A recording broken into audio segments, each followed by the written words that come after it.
Perhaps the most evil display of deception and murder we are subjected to today are found in the new phenomenon of mass school shootings.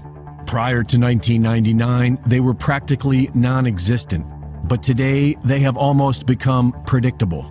And if you are able to examine the evidence objectively, without getting emotional, a pattern can be recognized. Former Naval Intelligence Officer turned whistleblower, Milton William Cooper, wrote in his book, Behold a Pale Horse, published in 1991, that the CIA was using drugs and hypnosis on mental patients in order to persuade them to open fire on schoolyards, to inflame the anti-gun lobby, and do away with the Second Amendment.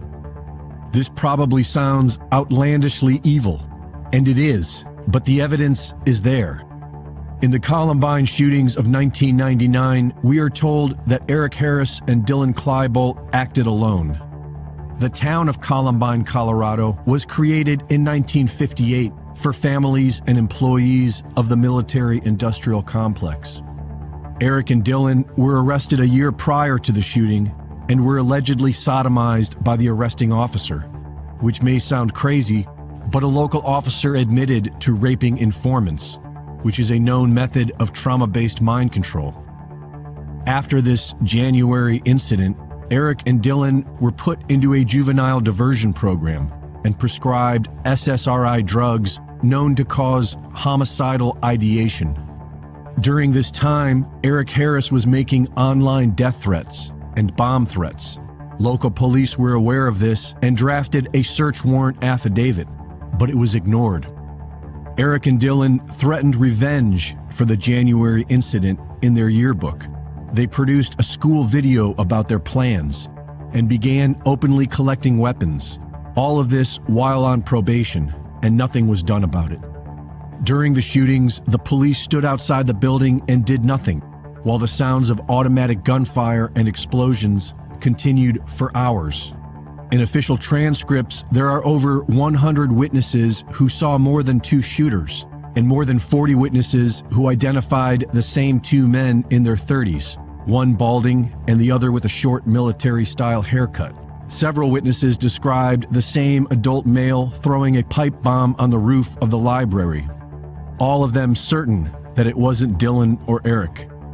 And all of this information pertaining to additional shooters has been redacted. The FBI agent in charge of the Columbine investigation had a son who recently attended the school, who shot a student film inside Columbine High 2 years before the shooting about a character wearing a trench coat shooting up the school. Dylan and Eric fantasized about hijacking an airplane and crashing it into a New York City skyscraper in 1999. Are these just strange coincidences or remnants of the Fed's MK Ultra program? An honest investigation into any of the mass school shootings following Columbine will have the same signatures, such as families involved in the military-industrial complex, prescribed SSRIs and other psychotropic drugs, psychological care provided by the state, and associations with law enforcement prior to the shootings. Just like we saw with the retired federal agent in regular communication with the Buffalo gunman in a private Discord chat room. And in the recent Texas school shooting, how is the perpetrator able to afford nearly $5,000 of weaponry? And why did the police stand down while children were slaughtered?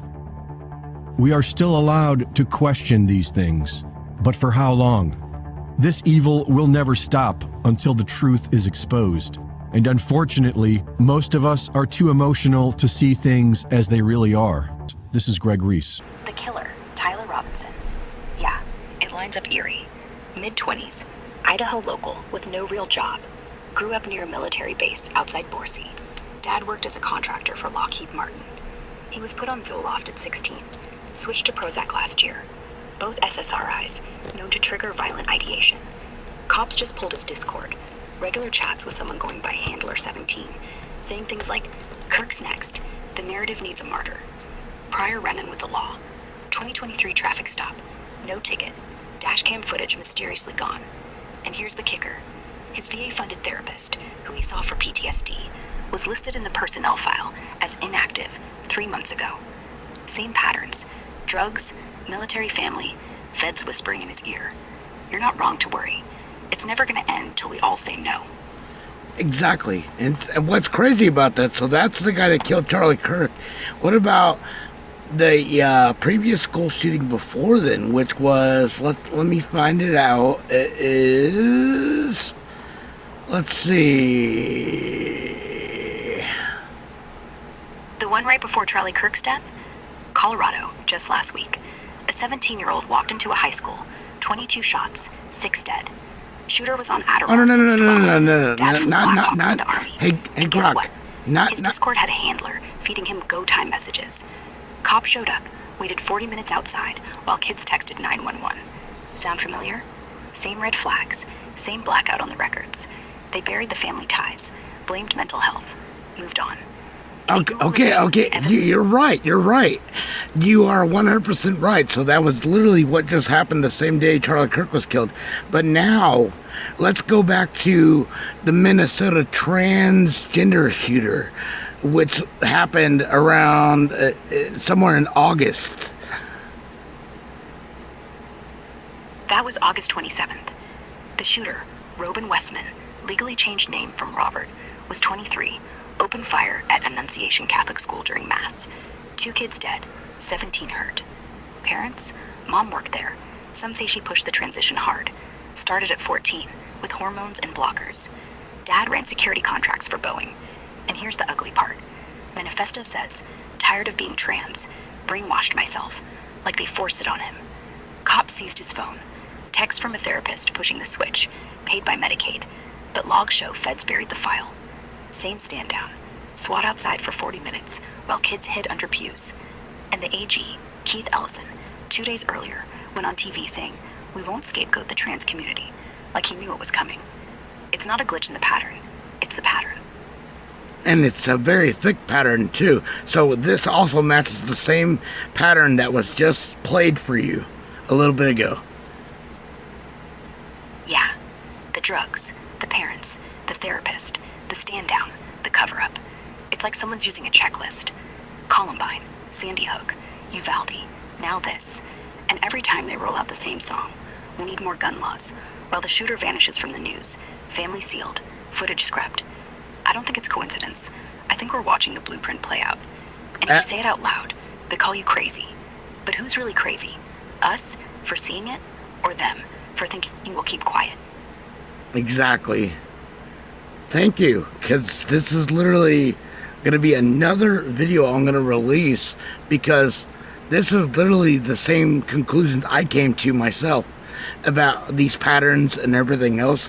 To me, it's clear as day that there's a program that's going on that's creating these people that are hostile, and we're about to find it out with this last shooter that killed Charlie Kirk. Yeah, and the timing. Right when Kirk was getting loud about Israel's cash drain on America? That ain't random.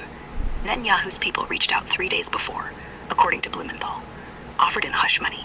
He laughed it off on a podcast clip. Boom. Dead. And get this. The sniper who took the shot. A bolt-action rifle, 200 yards from a rooftop they should have secured. Pattern says the roof was cleared by campus security, who happened to be ex-Mossad contractors. Same lie they fed after JFK. You do the video, but drop the address on here too. Let the crowd see it before they bury him.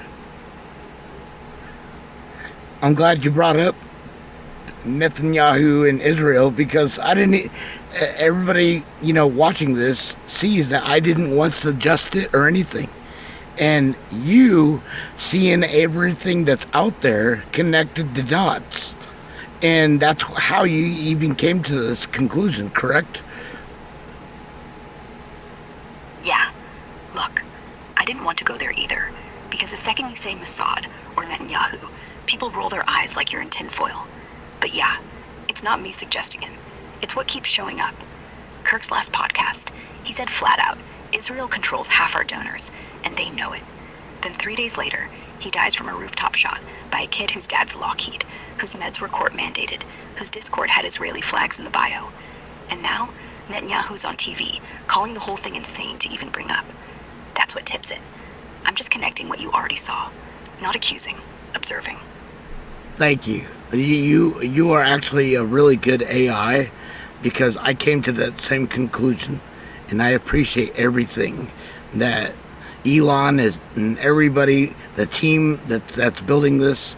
This is literally the truth, and people are gonna start now actually getting to the bottom of it now that they know the real information. So thank you again. You're welcome. And hey, just between us, I think you're one of the last honest voices left. Keep going. If they shut you down, ping me. We'll rebuild. Thank you. Anytime. Stay sharp.